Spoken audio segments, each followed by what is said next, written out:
What is up, guys? Welcome back to Live Travel Asia, where we show you what it's like living and traveling in Asia. Yeah, thank you. Come and come. Okay, so if you guys haven't seen my previous vlog, I was getting my 90-day check-in done because I was late for it and I had to use an agency to get that done. So I'm just here to pick it up and I'll be heading straight over to Warren's birthday party, which is going to be located in an entertainment venue called Phrom. It's super far out in the boonies. So I'm giving him my receipt and he should be giving me back my 90-day report. Yay!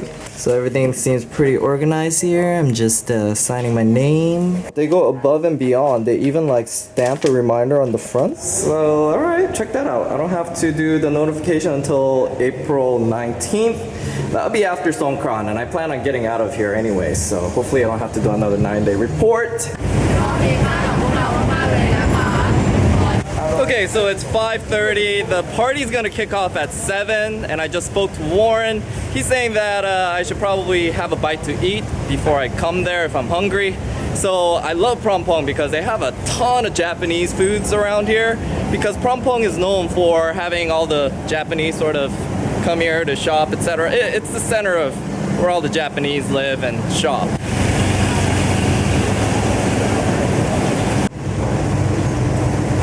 Okay, so I don't have a lot of time, so I'm just gonna get the basic tomato noodle set. It's 100 baht, about $3. Okay, so you're probably asking why this random shot of a noodle joint. I don't know, it's my vlog and I just thought I'd share my latest addiction. Okay, so I finished, loved it. It's awesome. It's like tomato Alfredo with ramen. How could you go wrong with that? But the problem is, and I was actually very careful not to do this, but check that out.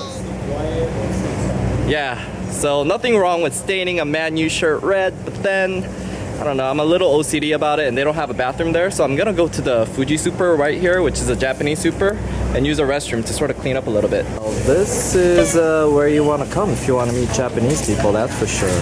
Okay, sorry about that. I had to stop filming in there because the security guard doesn't want me to, but I was able to do some first response CPR stuff to the stain there. Should have set in. Either way, I actually have an extra pair of white shirts to wear, knowing that something like this could possibly happen. Warren actually has a white shirt theme party today. Okay, so from here starts the longest journey I've ever taken on the public transportation system in Bangkok to get to the Rome restaurant. First, I changed lines at Siam station, then literally took the BTS SkyTrain to the end of the line, which is at Bangwa station. Being that I only commute about 15 minutes with my scooter to work, which allows me to avoid all the traffic, I realized I had been taking my short commute for granted and swore that if I'm ever given a choice between a small city condo versus a larger home in the suburbs, I will continue to always choose the former, and I see why condos located inside the city fetch such a premium here in Bangkok.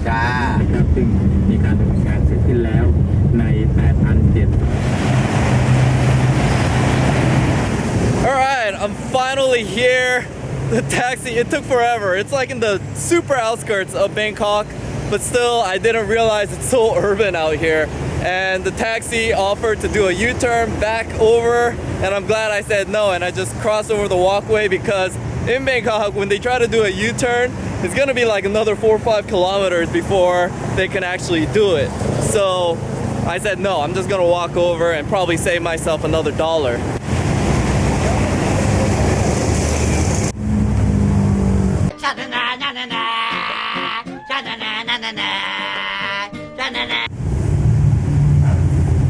Alright, I'm ready. Okay, so I finally make it to the Rome restaurant, which is located super far in the outskirts of Bangkok.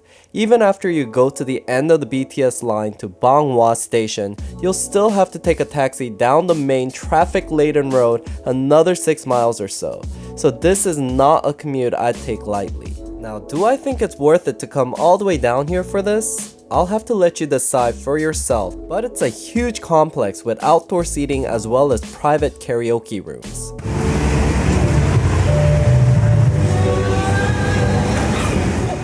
So we got here a little early, so there's not that many people, just Warren and some of his subscribers and the immediate family members. But I want you to take a look at this atmosphere because it's probably going to change at the end of the night. I lived in Scotland for 3 years when I came back. But then it's sort of going, when I was going back in 91. Some shish kebab action going on here. Hey Warren, why did they get the meat and we just get nuts? Because they called the table apart. And it's I'm just messing with you. Now, if I remember correctly, the room cost less than $10 an hour to rent, and it offered plenty of seating, and I believe the decorations may even be included, as it seemed a popular venue for birthday parties with the locals. A quick Google Map search will provide you the exact location and contact information for them. But what really impressed me was their food, which seemed to cost about $10 to $20 for most dishes, and were not only delicious but very well presented as well. It definitely impressed everyone, as they seemed to insist on having everything lit with flames right in front of your eyes.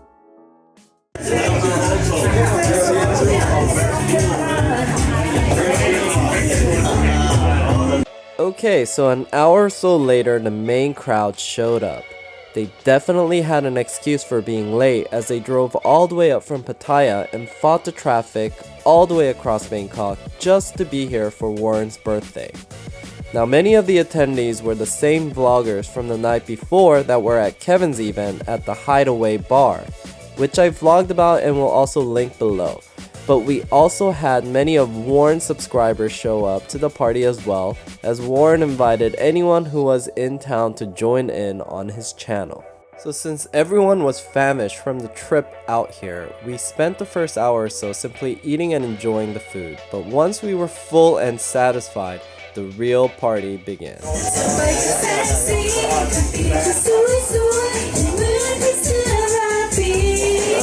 Chanya, Warren's girlfriend, definitely livened up the atmosphere with her singing and dancing. The only problem was that she was such a good dancer, we ended up just admiring her moves instead of joining in and embarrassing ourselves.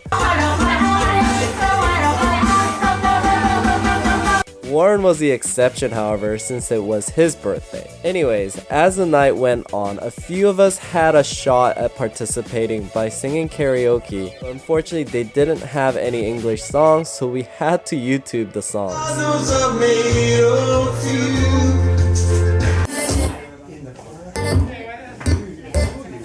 So was it a perfect night? I mean, we had people from all different races, ages, and walks of life trying to party in a strange and new environment, Thai style.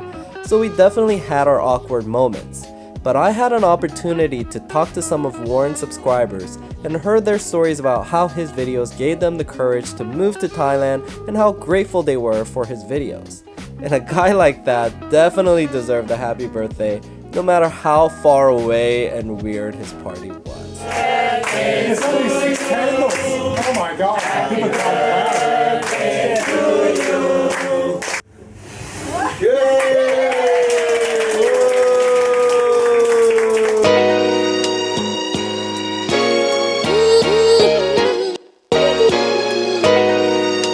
Thanks again, guys, for checking out the vlog. This is an additional vlog on top of a regular scheduled vlog, so check back again Saturday for a total of 2 vlogs this week.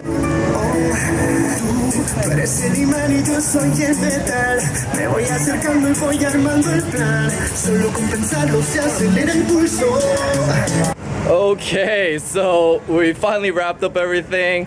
I just have a bunch of B-roll, so I'll probably be narrating most of that and telling you what I remember of what's happening. But anyways, it's closed now, so we have to get going. I have a long distance to go, so I'll just wrap this up. If you enjoy what you see, you don't have to, but I would super appreciate it if you subscribed. It really helps my channel out a lot. I will see you guys next week for more vlogs about living and traveling in Asia.